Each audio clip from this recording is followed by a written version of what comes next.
Hi, I'm Jackie Tantillo, and this is Should Have Listened to My Mother.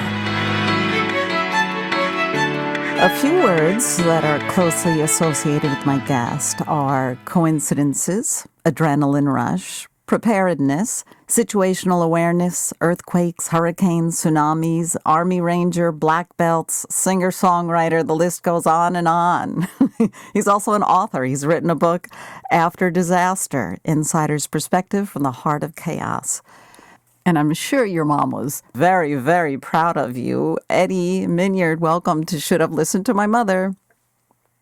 Jackie, thank you so much for having me on. I really appreciate the opportunity to chat with you. When someone says, "Oh, hi, Eddie, what do you do for a living?" Do you just chuckle? You do so many things. Most of the time I do. I'm like, it's so diverse. But I mean, the world of disaster response and emergency management is really what it's all about. Most people think that's like storm chasing, which it isn't. I try to not be there when the storm shows up. We try to get there after, but it doesn't always work out like that. But and the other crises that we're involved with. So it's difficult to explain. And it was, as evidenced by the fact when I decided to sell my business and retire, convincing venture capitalists that they should invest in something that was so unusual and unpredictable, it was a near impossible task. You've been through most of the big ones, including the earthquake in Haiti and Katrina and the tsunami in Japan, aftermath, right, to help people get up and running again with satellite systems and communication systems. It's the focus that you must have for your task. It's something that you're very passionate about, helping other people.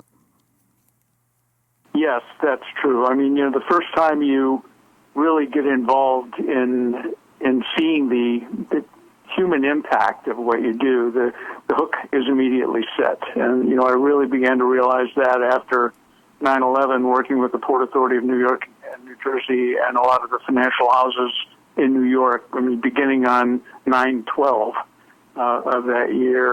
And you really start to see how important it is to be able to come in and bring a sense of calm and clarity to a scenario that's otherwise very chaotic and difficult to deal with. Yeah, that's for sure. And where did you get that magic touch from? Your mother? Well, I think she did have a lot to do with it. I just wish I had recognized it earlier in my life. She certainly was a person who dealt with a lot of adversities and chaos in her own life, and yet managed to remain calm and focused and determined as a result of some of the things that she had to experience. Isn't that fascinating? What's her name? What was her name? I'm assuming she's passed.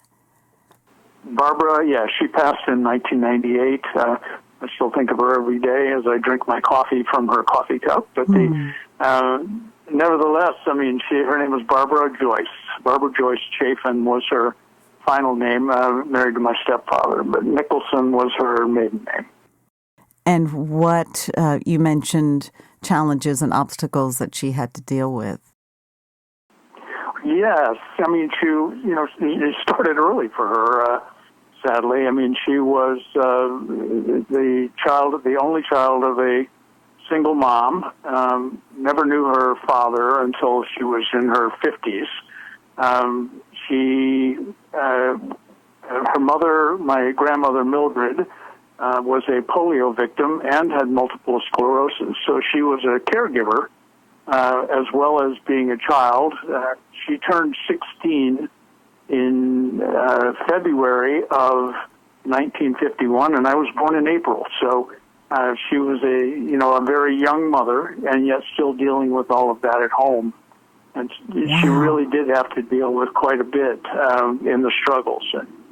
And I think I sent you one photograph of this, what looks to be a very young woman holding a very small baby, and that's my mother as a child holding me as a child. Wow. Her life changed for so many reasons, and she was able to keep her feet grounded and do the best that she could. Yes, that's right. And she always worked. She was always out trying to make a living. I find the topic of the influence of mother your topic of your program here to be very interesting to me, because I view myself as sort of the product of the collective mother. My mom, her mother, my grandmother, and my father's mother, my grandmother, who really sort of shuttled my brother and I around and did their best to impose the right kinds of values and principles on us as very small children.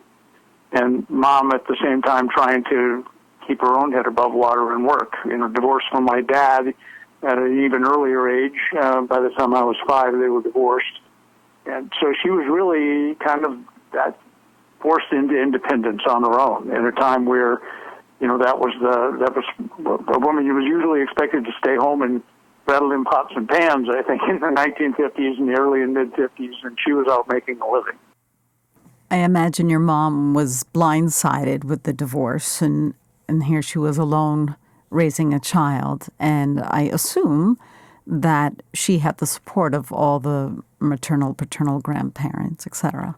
Yeah, absolutely, 100%. I mean, it was a different time and place then, and she was not chastised. We're from Alabama originally, and it was, honey, you're a member of the family, and that was kind of the way it worked. And, my brother and I spent much of our time with one or the other of the grandmothers, one living in Florida and one in Alabama, and Mom living primarily with her mother after the divorce in Florida. So we were shuttled back and forth until they could figure it out by putting us on a Greyhound bus and telling the driver to take care of these two boys until they get to Florida. How old were you, do you think? How old were you, 7 or 10? I was 6 or 7, 6 or 7 years old, maybe 8 in that time frame. But up until, she married my stepfather when I was about 10 years old. So, so it was just a different kind of world back then. So you kind of had to grow up quickly too, right, with that kind of stuff of being shuttled around or put on a bus with your brother? Yeah, it was kind of like that. You're sort of forced into... nobody really thought about it as such, Jackie. At that time, it was just, this is the way it is. But you do gain some degree of independence and probably a bit of obstinance along the way, and understand your limitations. So there were rules, and you paid attention to adults, quote unquote, and it didn't matter which adults. If they were designated as your caregiver of the day, that's who you paid attention to. But you do learn from that. You do learn that you need to be independent and on your own and figure some things out for yourself. Yeah, I don't think the younger generations have that same capacity. Meaning, I don't think there's the respect for the adult, or I don't know. It's definitely different now than it was back then. You definitely listen to adults.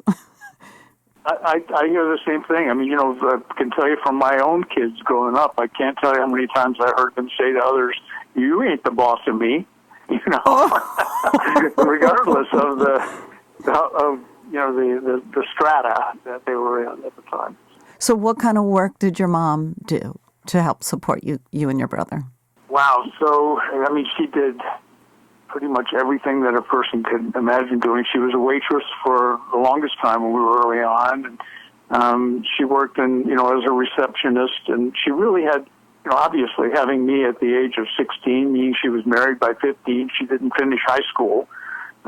She ultimately, much, much later in life, did get a GED diploma, but she worked in the hardest of jobs and the most menial of jobs, and worked her way up through her own initiative and her own drive to becoming an office administrator in a major hospital in Illinois, to ultimately becoming an office manager for a trucking company, and then becoming the first female terminal manager of any trucking company in the United States. Wow. And it was all her pushing herself. She really was something. Wow, she was definitely driven. Well, and you talked about adversity. So I think probably, other than all the years she was married to my stepfather, but that's a whole different topic, and you probably need to rename your entire program if we went into that one. But nevertheless, other than dealing with some of the day-to-day that she had to deal with through that relationship, in 1971, she was assaulted in her home, sexually assaulted in her home by a burglar that she surprised. She came home for lunch, and she was assaulted and tortured for hours and left tied to the bed with stockings for my stepfather to find her when he came home.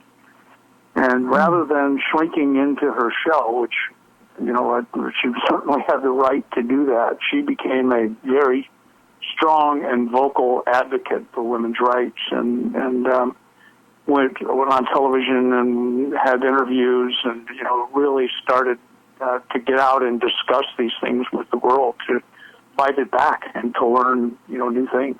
So really, that's when I really began to see and understand, I think, the true strength of my mother.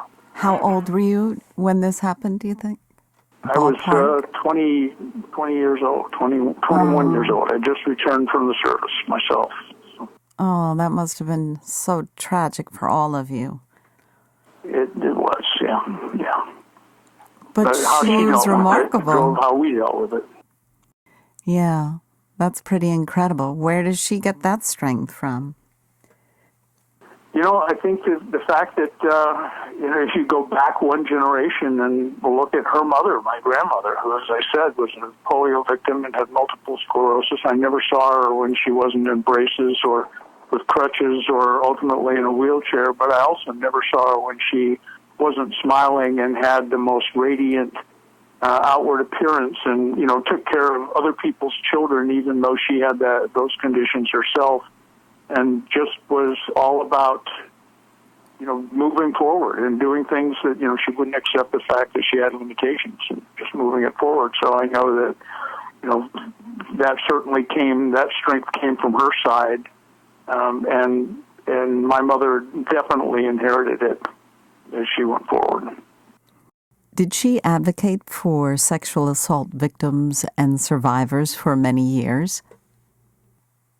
Yeah, she did, up until the point where it just sort of, I think ultimately, that was her way of coping in the beginning with it. Yeah. Her first means of coping was she was bound and determined to find this fellow and track him down and put him in his grave. But ultimately, she through her own counseling and working with the police department in Moline, Illinois, they were wonderful with her and for her and helped her to get some counseling herself, and then to provide that advocacy to others, and to get vocal about it. Go on the local television channels and so on, and speak about it in an interview format, and really kind of move it forward. And she did that until I think she had developed and processed it to the point where she was okay, to deal with things on her own. So she didn't continue the advocacy in a vocal way, but she continued to show the strength that she developed from having to deal with it. Wow, that's not easy at all. That's very impressive. Barbara, you are spectacular. Oh, my goodness. And I'm sure that's just one of the major obstacles in her life. I mean, was it the kind of thing that you guys would go to work with her, too, sometimes, or you would just always be with the grandparents? Well, occasionally, when she was working as a waitress, and it's not unusual for my brother and I to be having hamburgers, french fries, and chocolate malts at her restaurant. That's pretty good. Come down to visit her at lunchtime. But, yeah, by the time she started working in the trucking industry, I was relatively local to where she lived, and we got to know some of the folks there and, her bosses and the other players around there. We'd drift in occasionally just to say hello. But it wasn't like we would go to work, as kids with my mom. She didn't have that kind of career going for her. Was it hard when you made the decision to go overseas to leave her? Was that a tough decision, or you? No. It wasn't about her so much, but it was about the relationship she had with my stepfather and the one I didn't have with him. I actually left home a couple of years before I went overseas. I moved back to Alabama. I was living with my grandmother, raising a lot of hell, and and trying to figure out what I wanted to be when I grew up. Someplace between a hippie, motorcycle gang member, and a soldier, and the soldier won out. So at the end of the day, but I quit high school too in my sophomore year, and she actually had to sign for me. I took my Army physical on my 17th birthday. So, some people people look back on it now and say, man, you must have had a death wish. Who knows? Maybe I did, but that wasn't in my mind at the time. I just had a mission. And, so it wasn't really a big thing. It was not, we had a relationship that if it was 1 year, if it was 5 minutes, if it was, 4 years, we picked right up where we left off. There was never any lack of love from her to me, and I knew it, and vice versa. You mentioned to me that your birth name is Eddie. It's not Edward or Ed, as I had mistakenly called you.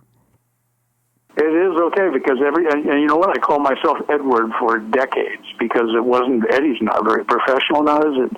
It doesn't sound that way. So, I sort of adopted the nom de plume of Edward, and of course most people shorten that to Ed. But at the end of the day, the name on my birth certificate and my driver's license is Eddie. And the story behind that is kind of funny, because I didn't really know it until I was 60 maybe, but my mother had always told me that I was named after Eddie Fisher, because she liked Eddie Fisher. My brother's first name is Johnny, and she said he was named after Johnny Ray, another singer from that era. Well, it turns out, after all is said and done, and getting the rest of the story from other members of the family, that my dad actually named me after Eddie Lopat, who was a pitcher for the New York Yankees. All right. So yes. Go figure. So which one is it? You're named after both of them. It depends on how you want to look at it. But, I do have an autographed picture of Eddie Lopat hanging in my office. So I kind of thought, well, a southern boy from Alabama who's hung up so much on the Yankees that he named his son after. Interesting. That's kind of a funny story. Did your mom have a good sense of humor? She did. She had a better sense of humor before we moved to the north. My stepfather was a military guy, and we ultimately wound up, when he got out of the service, moving to Illinois, where he had family. And her entire persona really kind of shifted from this more like happy-go-lucky, fun-loving girl to, much more serious. I don't think she was ever really happy in that game. But you know what? You'd get her out with a cane fishing pole and sitting by the riverside, and she was a hoot.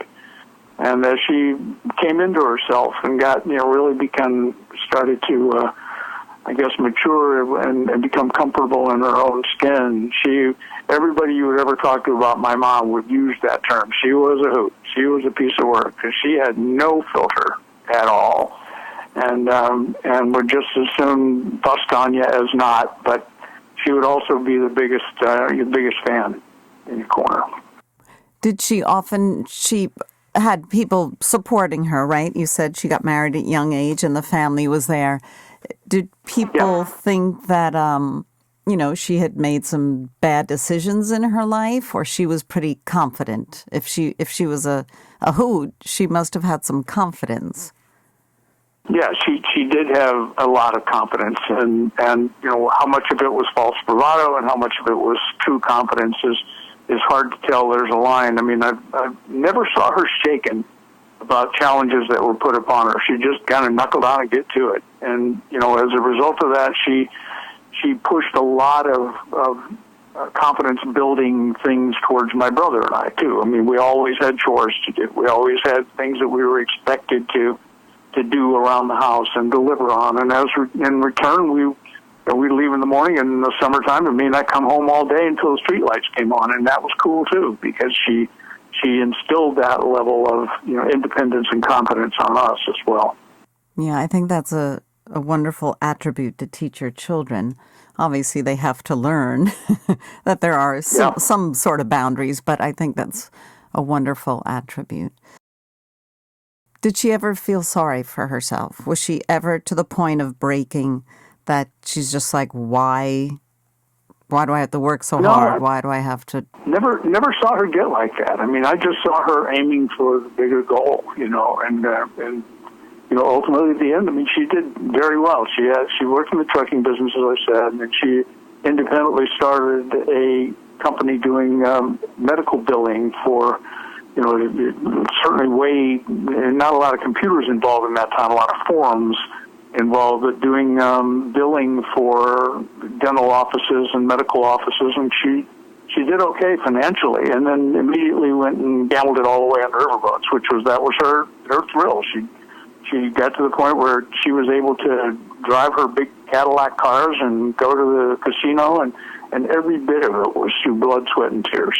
So no, she never felt sorry for herself, never laid down, just basically determined, I have no limitations and no boundaries. This is just where I am right now, kind of thing. Wow, wonderful. And I think I inherited a lot of that from her, and frankly. That's been my attitude and my own mantra is, let's just get on with it. Did she do well at the casinos? Well, I mean, when she did, she was very, very vocal about it. I think I sent you a picture of her, cashing in a $10,000 win on the slot machine. Yeah. But like everything else, though, I believe that if he tallied, they don't build those casinos because people win all the time, right? The house always wins. Celebrate the big wins and forget about the losses. Oh, that is so much fun. Good for her. And when it came to thinking that you needed a little guidance or advice for the career, I know you went off to the Army and all that. Was that her place, or she let you do what you felt you needed to do? She was always interested in what I was doing, but really never gave me guidance in what I should be doing. She never really pointed to a direction. I can't say that from that perspective that, inspiring me to be this or to be that was all a part of it. It always inspiring me to be confident in what I was doing. If you get slapped in the face by it, then do something else, figure it all out.